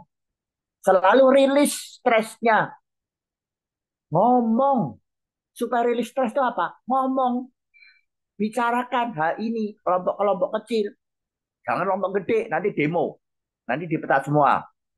Kelompok-kelompok kecil saja. Saling stress release. Mungkin ada teman-teman atau apa di rumah. Atau dengan istri. Kalau cocok untuk stress release dengan istri. Kalau nggak dengan teman. Selalu begitu. Saya katakan ini juga sama dengan suami istri ini. Ada yang mungkin suami istrinya juga ngomel, kan gitu. Nggak bisa, cerai juga nggak bisa. Rukun juga susah. Maka itu tadi, ITB aja. Ikhlas, tawakal, bersyukur. Oh, kita masih hidup. Ya kan gitu. Kalau mati, nah itu aja syaratnya. ITB, take it or leave it. Itu Pak Erdo. Pak, dari saya janji satu pertanyaan, tapi Mbak Rizka angkat tangan nih, Pak. Mau dijawab, Ya. Pak? Boleh. Boleh lah ya, satu lagi, Pak. Nego. Oke, Silakan, ya. Mbak Rizka. Siap. Hatur nuhun Mas Erdo dan hatur nuhun Dokter Bambang atas Ya. kesempatannya. Mohon izin mungkin ya kalau meminta pandangan dari Dokter Bambang terkait Ya. dengan kalau misalkan di perusahaan itu kan selalu ada yang namanya divisi sales ya, yang memang pasti relevansinya itu ke target capaian atau dana ya dan lain sebagainya. Ya. Nah, menurut atau bagaimana pandangan Pak Bambang ketika misalkan dalam suatu perusahaan kita menerapkan konsekuensi ketika mereka tidak mencapai target, kalau misalkan office hour kita itu Senin sampai Jumat misalkan ya, tetapi ada konsekuensi ketika mereka tidak mencapai target atau berada dalam zona merah lah ya katakanlah kita menerapkan mereka hari Sabtunya tuh masuk gitu. Nah, itu apakah ada potensi atau resiko yang apa ya menyebabkan gitu ya, menyebabkan kesehatan mental mereka akan semakin terganggu. Karena kan kalau sebelumnya kita sudah sampaikan misalkannya tadi ketika mereka tidak achieve dan lain sebagainya ada konsekuensinya. Nah, itu menurut Pak Dokter Bambang bagaimana pandangannya? Begitu Ya. mungkin. Terima kasih, Bu Rizka. Jadi kalau orang gangguan kesehatan mental, ada beberapa faktor. Ya. Yang pertama faktor kepribadian orang itu sendiri. Kepribadian dibentuk dari genetik keturunan, dibentuk dari pengasuhan, dibentuk dari dari lingkungan sosial yang membentuk dirinya. Jadi kepribadian itu modal utama. Ada kepribadian yang bagus, matang, ada kepribadian yang tidak matang, imatur, yang mudah stres. Setelah kepribadian yang bagus atau daya tahan mental, ada faktor yang lain, ada presipitatif faktor, pemicu. Ya. Kalau ketahanan mentalnya sudah bagus, kepribadiannya matur, meskipun presipitasi ada, tapi dalam batas normal, mereka tetap sehat.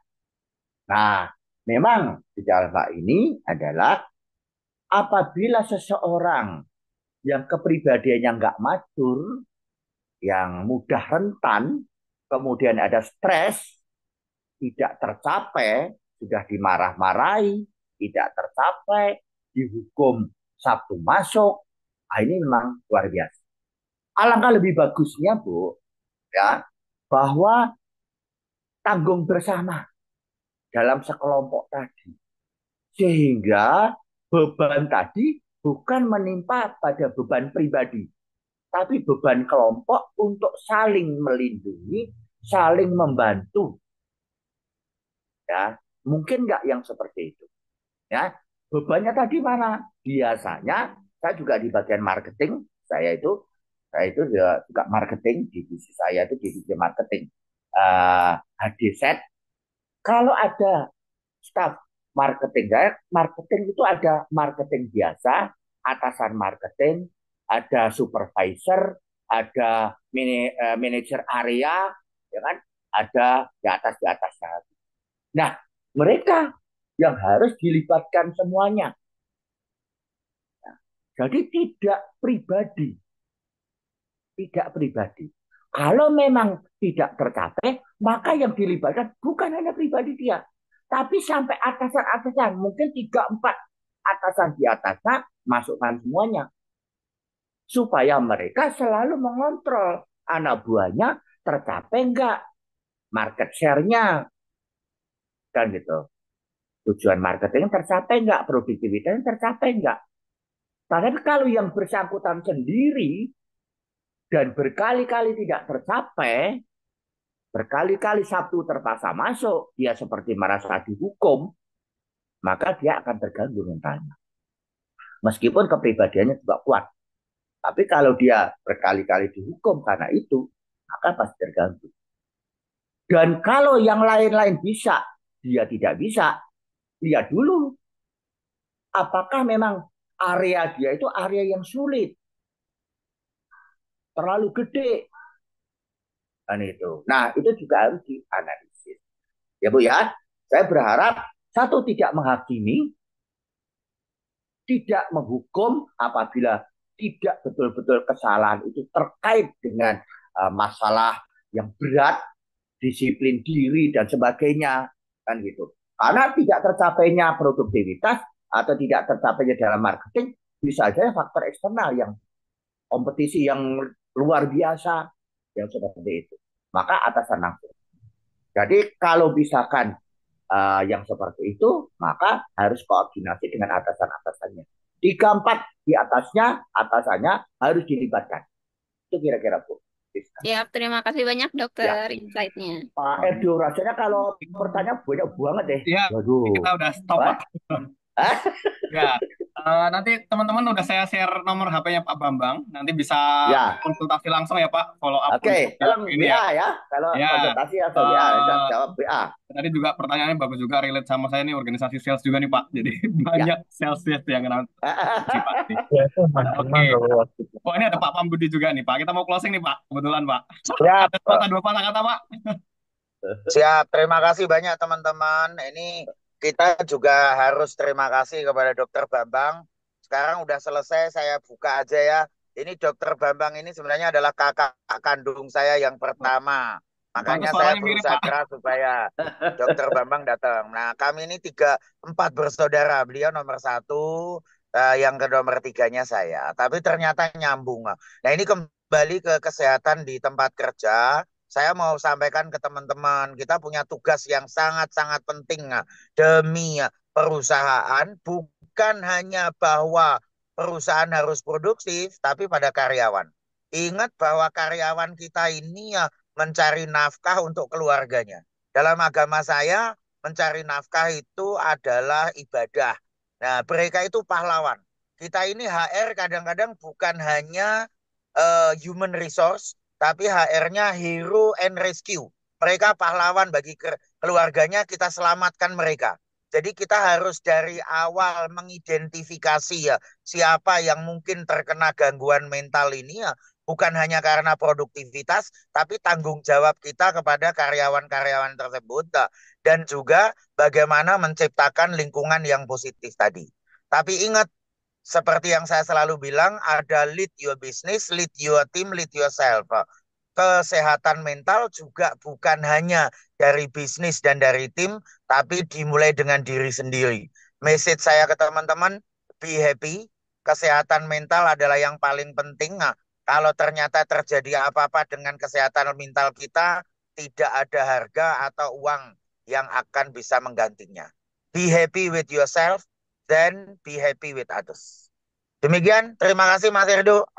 Terima kasih. Oh ya Pak Budi, aku izin Pak Bambang juga tadi aku janjiin ke teman-teman kalau ada dua orang yang bakal dapat. Aku kebetulan masih ada stok buku Psikologi of Creativity-nya Om Pam nih. Jadi aku mau kirim Boleh, ke teman-teman. tambahin. Nah, itu yang nanya tadi banyak banget. Oh Saya gitu. tambahin, nah, 2 lagi ya. Dua Nanti lagi. kirim ke saya alamatnya. Jadi Ya, hari ini 4 yang beruntung ada dapat 4. buku.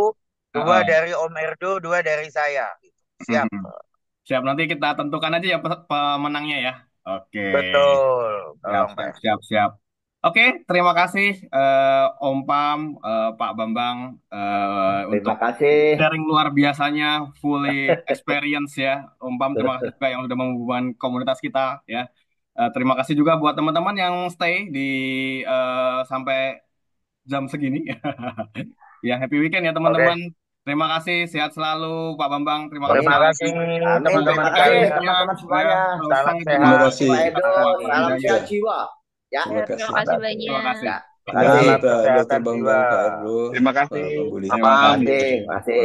Ya, Pamit ya. terima kasih. Oh, izin lah. Izin. Ya.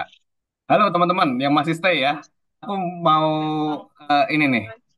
Kan ada 4 tadi ya. Biar ini aku mau pengen ada 4 yang cerita eh, atau mungkin 2 ya. Tadi 2 mungkin aku ambil dari yang bertanya deh. Yang 2 aku pengen teman-teman cerita deh program kaitan mental health di perusahaannya udah sejauh mana ya. Boleh yang memang create